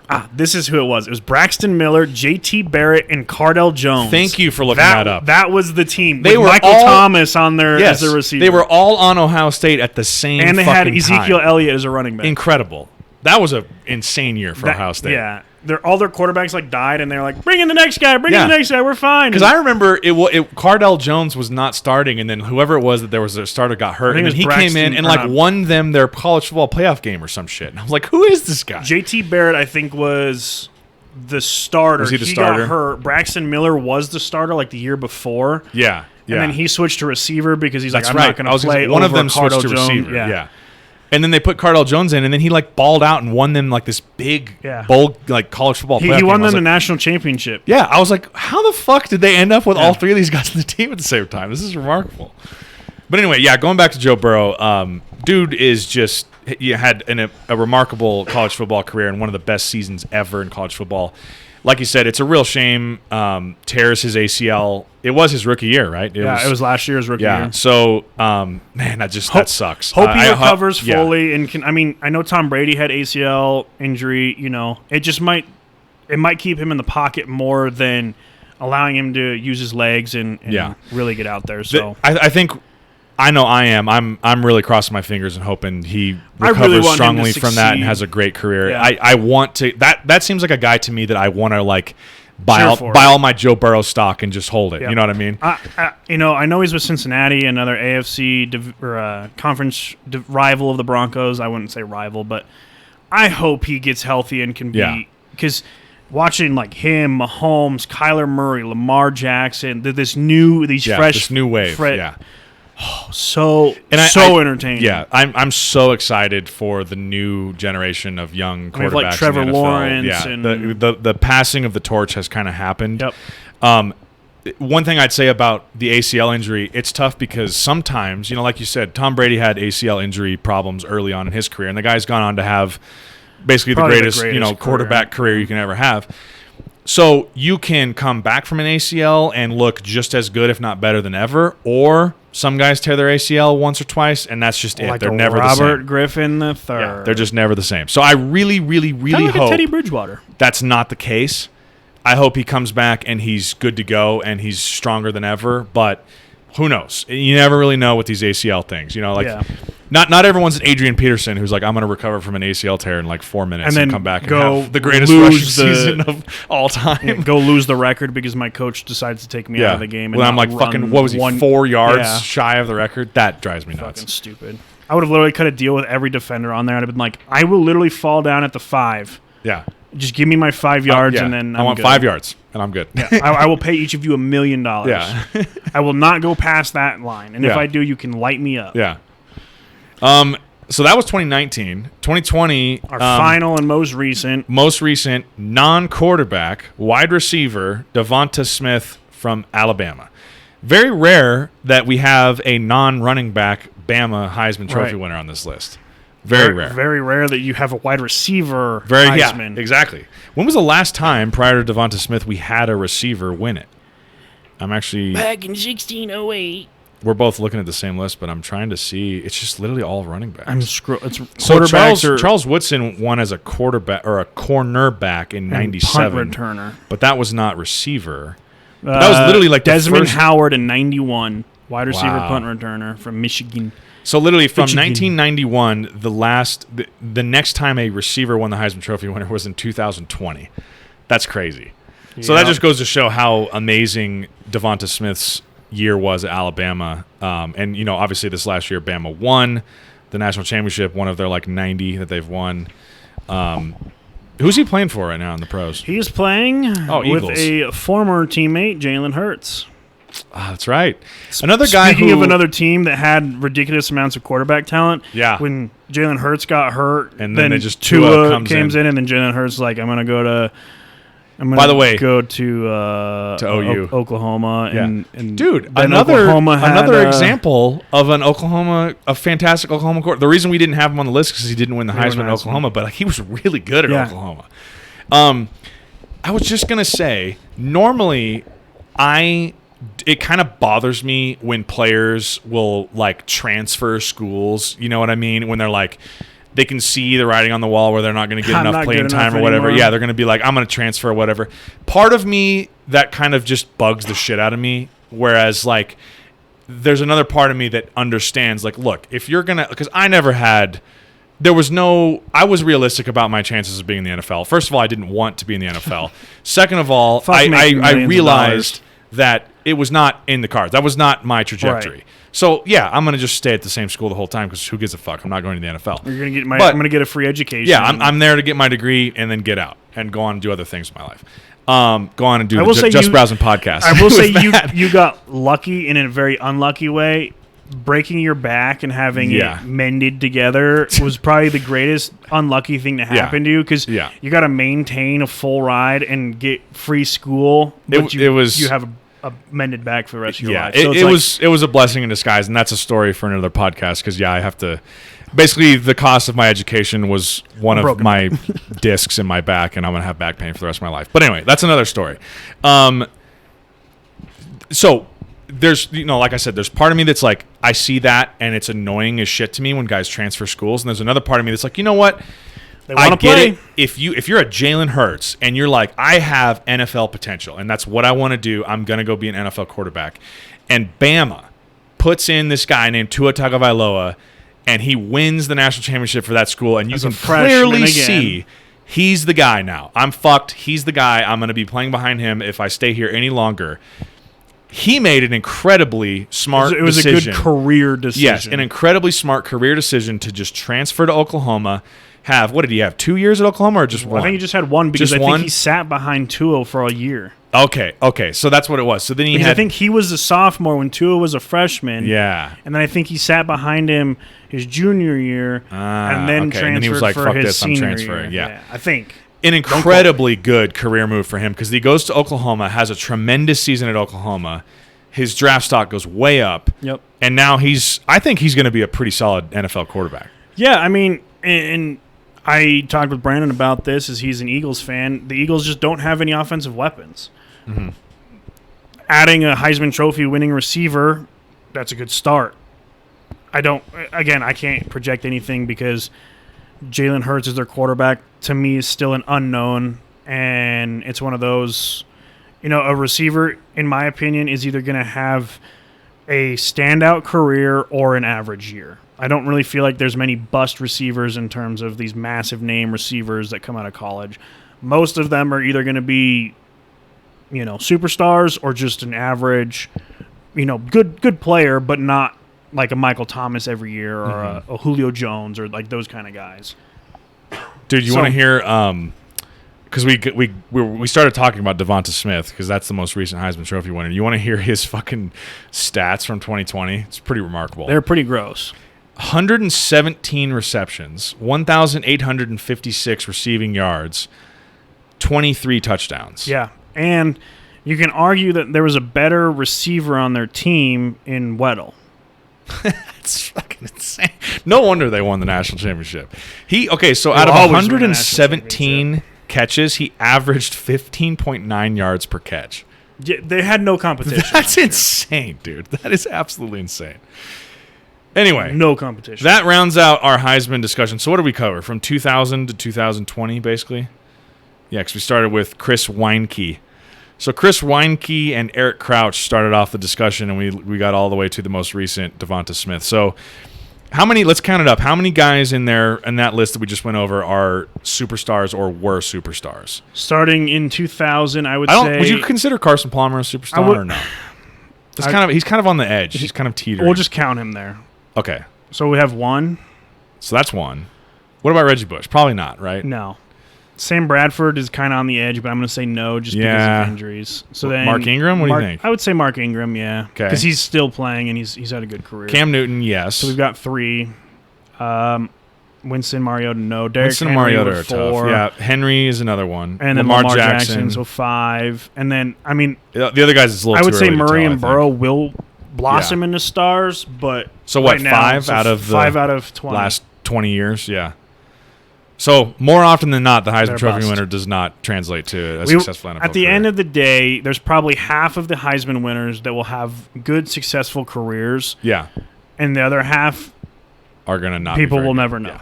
Unless they look And then up there's Heisman. going to be, 5% of them that are superstars. Right. Yeah. So we'll see. I mean, it's very interesting. I'm glad we did this discussion because it's so interesting to go look back at it. Because, we can do an NBA one about this too. Because there's a lot in your head. You're like, okay, I know a lot of off the top of my head Heisman Trophy winners, but then you're like, I can't remember how many of those guys were actually good in the NFL. So it's nice to go through here and actually get some concrete answers of 5 out of the 20 have had really, really good pro careers. Couple extra ones have had decent careers, and then the rest of them just no one really remembers them. Just kind of washed out. I mean, if they remember them, it's because of their college career kind of thing. Yeah. But yeah, I mean, I'm excited for this college football season. Dude, me too. I don't know anything about any team but CU, and I hope that they have a good year.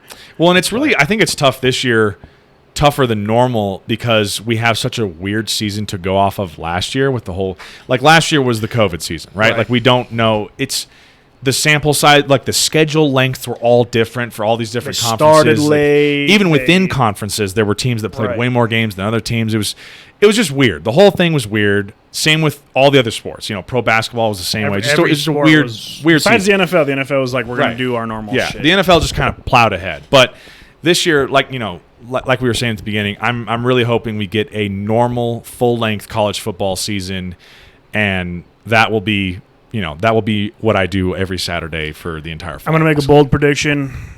Alabama wins the national championship. Very bold. I wonder how Clemson – that's going to be the one thing that I should read into is I wonder how Clemson's going to look coming into this year because no Trevor Lawrence this year. But then again, when Deshaun Watson left, I had no idea who Trevor Lawrence was. So maybe there's another guy behind him that I don't know who he is who's going to turn out to be a superstar. Who knows?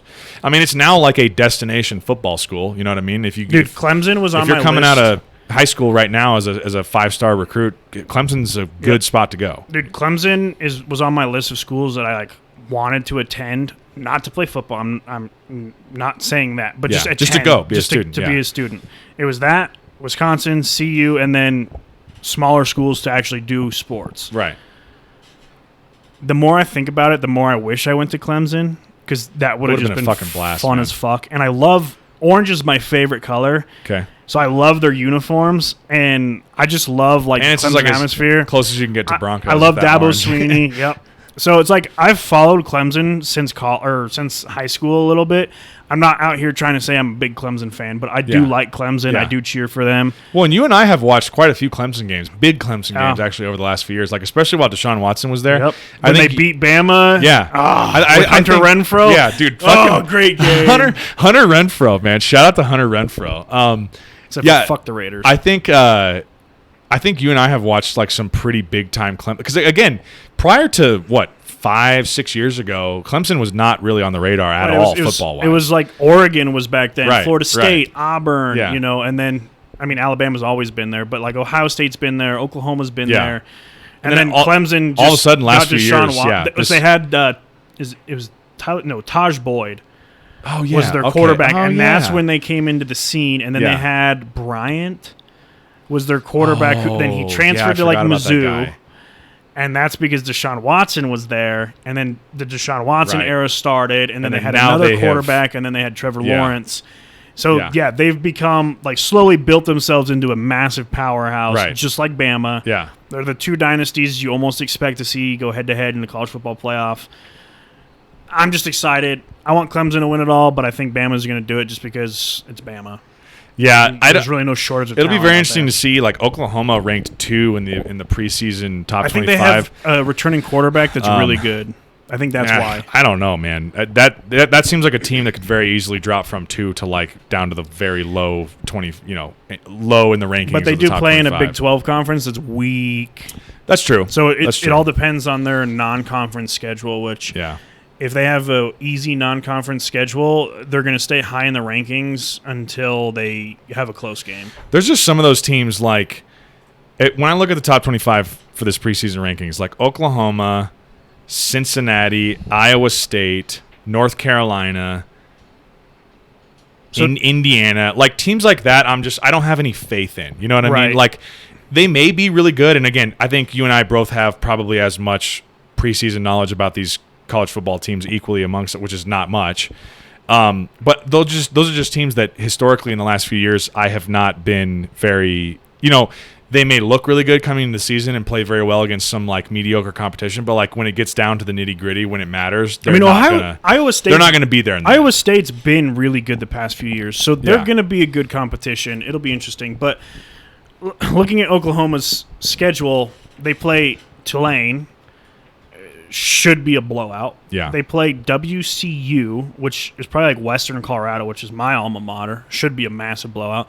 They play Nebraska, who now Nebraska is it's Western Carolina. Western Carolina. The Catamounts. Okay, so that's probably a D1 AA or D2 school. That's going to be a blowout. Nebraska, they've sucked ass since Scott Frost went there, and now the school is under investigation for stuff that he apparently did. So they're going to have that swirling around them. West Virginia is hit or miss. They can be either really fun to watch and really good or a mediocre team. Mm-hmm. Kansas State, same. They could be really good or just shit. Texas, same. Really good or shit. Yeah. TCU, same. Really good or shit. Kansas, shit. Texas Tech, mediocre. Baylor, probably mediocre again. Iowa State, number 7. That's probably the hardest game tough on the game. schedule, And then Oklahoma State's usually, really good or, decent. So Oklahoma's probably going to go undefeated. My only loss to them would be Iowa State. And, but they just, to me, that strength of schedule is real dog shit. Yeah, I agree. I mean, now that we're looking at that, maybe they So will they're going to stay go in the undefeated. They're going to stay top number 5 the 2 whole time. until they have a close game with like Kansas. Yeah. And then the votes are like, okay, well, we got to pay attention a little bit more to that. And, you know, we'll go from there. But my Dude, pick, I'm so excited. yeah, just give me football. But All right, man. Well, that was a fun discussion. this was a fun discussion. Yeah. I think we'll do one on basketball busts. It's kind of the same discussion. That'd be fun. I think we should do one on like biggest draft slips or biggest, you know, maybe not draft mistakes, but like misses. Yeah, that'd be actually an interesting conversation. And we'll have to do more research for that so that we can click through certain Right. years. So how do you want to frame that? Just guys that were drafted way too high type of thing? So like a Mitchell who have- Trubisky was drafted before Right. Deshaun Watson and Patrick Mahomes yeah. type. All right, okay. Yeah. So we'll have to pull up like year by year what the first round looks like kind of Yeah. and just see like We'll just do first there's going to be rounds. stuff that pops out immediately, I'm sure. So yeah, we'll bring an episode like that. Probably not next week. We'll take a break from football next week. We'll probably do our pick 2 next Yeah, week. yeah, We'll we should do do a that one pick next 2 week. with. We're gonna do. I think it'll be best sword fighters, and I think we're gonna do 12. Just a quick background on that. So if you're interested and you've hung around with us this long, if you want to listen next week, it'll probably be best sword fighters from movies, of course. And it's not. It's just going to be. They all have the same exact weapon as each other in the fight. If there's like a Jedi versus William Wallace or Aragon, the Jedi won't have force because that's not part of the actual sword skills. So that'll be the framework. Yeah. We'll pick our people. Well, we'll and have a yeah. bracket. We'll show it on the stream. So if you want to tune in, And I think real quickly to just add, if you want to tune into that one next week and kind of understand frame of reference wise, go all the way back to the beginning of this first episode of this podcast. We did a pick 2 any 2 based on a Barstool Sports thing that they had who put out on you their want Instagram. to protect you while Right. the other It's ones like come in and pick attack you. 2, and then the rest of them are pick 2 to protect you. The rest are coming to kill you, kind of thing. So we'll kind of probably try and frame it that way. Yep. And then just kind of shoot the shit and talk about it. It'll be fun. Kind of just nerd out a little bit. And we'll have a picture. We'll put together a picture of all 12, and then we'll post that on our Podbean site as well, so you can click and look through it as well. So that'll be next episode, more than likely next week at some point. Thanks for tuning in and hanging out with us. If you're still with us through an hour and 40-minute long college football episode. We've been going This might tonight. be one of our longest episodes ever. So thank you for hanging around, and we will talk to you guys next week. Yeah, thanks for tuning in, everybody. This has been a blast. Goodbye. See ya. Dude, hour 40. Shit. Hour 40. Time flew by. And how many people we have in the stream? A whopping none. So we're going to go stream ending. We're going to mute the...